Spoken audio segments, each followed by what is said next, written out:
Problem वाचा परत एक माझ्याबरोबर. काय म्हटले बघ, गॅलोमीटर हॅज रेझिस्टन्स जी. मग गॅलोमीटरचा रेझिस्टन्स किती होता? Obviously G. बरोबर. That is converted into ammeter. आपण कसं कन्वर्ट करतोय? By connecting shunt. बरोबर. Is it right? आणि विचारलं काय नाही, बाय कन्व्हर्टेड एमीटर. एमीटरचा त्या रेझिस्टन्स दिलाय. मग G/40 काय दिले? Anyone of you?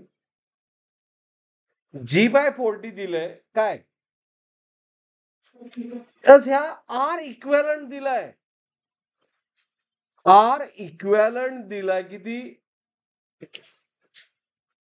How much R equivalent? या दोघांचं पॅरलल कॉम्बिनेशनचा दिलाय G/40. आणि आपल्याला काय फाइंड करायचं आहे? What to find out? IS. मग IS साठी मी फॉर्म्युला काय दिलाय? इन टर्म ऑफ IS चा formula plus in term of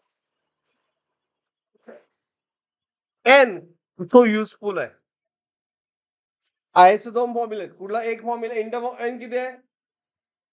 n-1 into N of I. Percentage आहे ना. Part of main current passing through shunt. एक हा फॉर्म्युला झाला. बरोबर. आणि दुसरा IS चा फॉर्म्युला काय? अजून एक दिलाय मी फॉर्म्युला बघा. IS is main current into opposite branch resistance divide by G+S. असं दिलंय ना. आपल्याला IS फाइंड करायचं आहे. Getting everyone? मग ह्यासाठी आपल्याला पहिल्यांदा या सेकंड फॉर्म्युल्यासाठी आपल्याला काय यूज करायला पाहिजे फॉर्म्युला? जर आपण हा फॉर्म्युला सेकंड वन यूज करायचा असेल तर S पाहिजे. बरोबर. आणि फर्स्ट वन यूज करायचं असेल तर N पाहिजे. NS दिलंय काय मध्ये? नाही. बट आर इक्वेलंट दिलाय.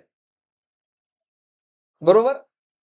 मग एकाला सगळ्यांना काय करायचं? फॉर्म्युले IS फाइंड करायचं. IS चे दोन फॉर्म्युले आपल्याकडे. त्यातला एक कुठला तर यूज करूया. दोन्ही आन्सर सेम येणार. मग त्यासाठी गिवन आहे फक्त आर इक्वेलंट. मग आर इक्वेलंट न एस फाइंड करा. आर इक्वेलंट काय असतं? आर इक्वेलंटचं formula product divide by what? Addition. Right everyone? आता आर इक्वेलंट किती दिलंय? झाला तुझा प्रॉब्लेम सॉल्व? किती आला आन्सर? ऑप्शन डी आला 97.5. तर 38 सॉल्व कर. It is a G/10. हा बोल. Very good.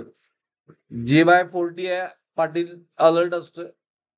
G/40 GS divide by what? G+S. G get cancel. बरोबर. अंडरस्टूड? त्यामुळं इट इज G+S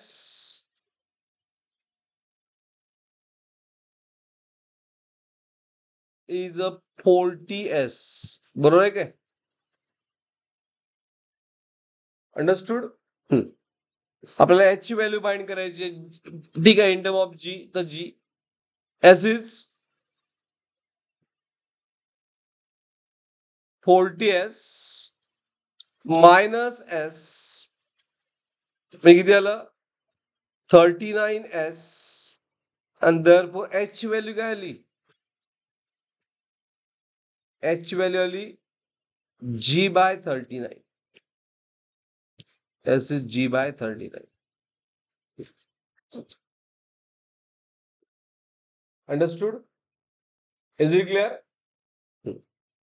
मग तुम्ही एक तर डायरेक्टली पुट करू शकताय G ची व्हॅल्यू, H ची व्हॅल्यू 39 म्हणजे जी प्लस एच किती इन टर्म ऑफ जीच पाहिजे आपल्याला.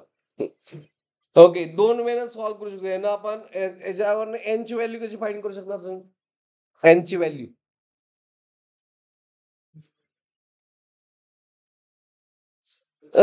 दुसरा फॉर्म्युला तुम्हाला यूज करायला एस इज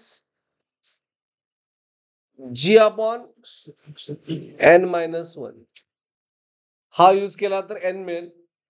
मी जर हा फॉर्म्युला यूज करतो, हा मला इझी वाटतो, फक्त एस पुट करायचंय, बरोबर आहे ना? सेकंड वन, मग आय एस किती येईल? I S is main current मध्ये आपल्याला पाहिजे I, opposite branch resistance G divide by G plus S. बघा, आय इंटू जी आणि G plus S, G plus S, G by 39, बरोबर. मग 39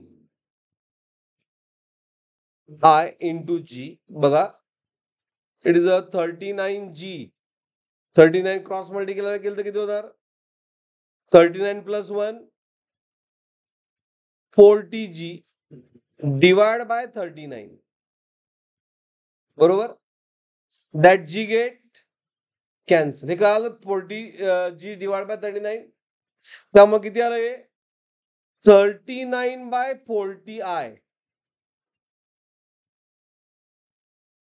त्यांनी पर्सेंटेज मध्ये विचारलंय, त्यामुळं calculation wise it is 39 by 40 percentage आहे, म्हणजे इंटू वॉट 100. ऑप्शन में पर्सेंटेज आहे ना, इंटू 100. करा कॅल्क्युलेशन. I S plus 14 100. तुम्ही कॅल्क्युलेशन करायला म्हटलं तर 4 1 चा 25, बरोबर ना? Is it right? 25 चोक 100 ना. 25 इंटू 39 करा. इट इज अ 97 975 काय 97 97.5 नाही, डिवाइड बाय हे 10 येणार ना. 25 इंटू 39 किती? 975. तेव्हा आन्सर किती आलं of I? Answer is 97.5 I. Nothing but I S किती आला? It is option D. Option D. Clear? Getting everyone? ह्या पार्टनं सॉल्व्ह करायचं म्हटलं काय केलं असतं? याला ऑर काय? ऑर काय याला? S is G upon N minus one. Is it right? H ची व्हॅल्यू किती फाइंड केली आपण आता? G by 39 is G upon N minus one, बरोबर आहे.